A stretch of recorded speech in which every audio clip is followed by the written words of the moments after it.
Sumayaw, ang saya sa kalooban. Yan ang ating pag-uusapan ngayon. Gusto mong malaman kung ano yung topic natin ngayon. Tapusin ang ating video. Once again, please do me a favor. Please do subscribe and click our tiny notification bell so that you'll be updated every time we have a new upload videos. Disclaimer din po, ang mga videos po natin ay para lamang po sa may bukasang kaisipan at may malawak na pang-unawa. Kung wala po tayo nito, maaari na lamang pong mag-skip at mamili ng mga videos na nararapat para sa inyo.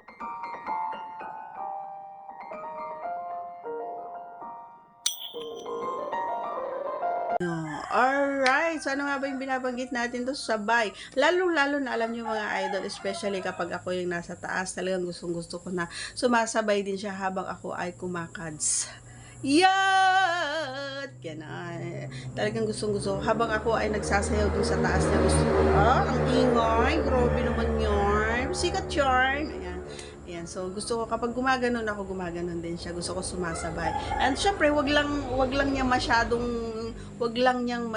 kumbaga, galingan. Ayan. May nagpatugtog na. So, tapusin ko na kaagad ang ating video. Ang tawag dito, yung wag lang niya masyadong galingan kasi kapag gano'n ang ginagawa, nasasapawan ba ako?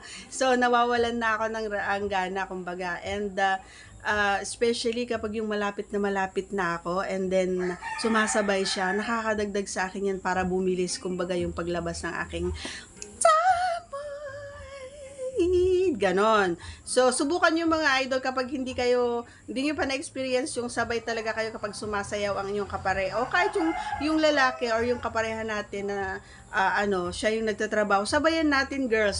Sumabay tayo sa kanilang pagsayaw, yun sa kanilang paggiling, ganyan. Sabayan natin, ang sarap sa pakiramdam. Kahit sa kanila, maganda rin ang outcome, kumbaga. So, that's all for today's video. Tapusin ko na kaagad kasi nga may nagpatugtog na, inuulit ko. Once again, if you are not yet connected, please do subscribe and click our tiny notification bell so that you'll be updated every time we have a new upload videos. Thanks for watching, everyone. See you again on our next vlog. Bye!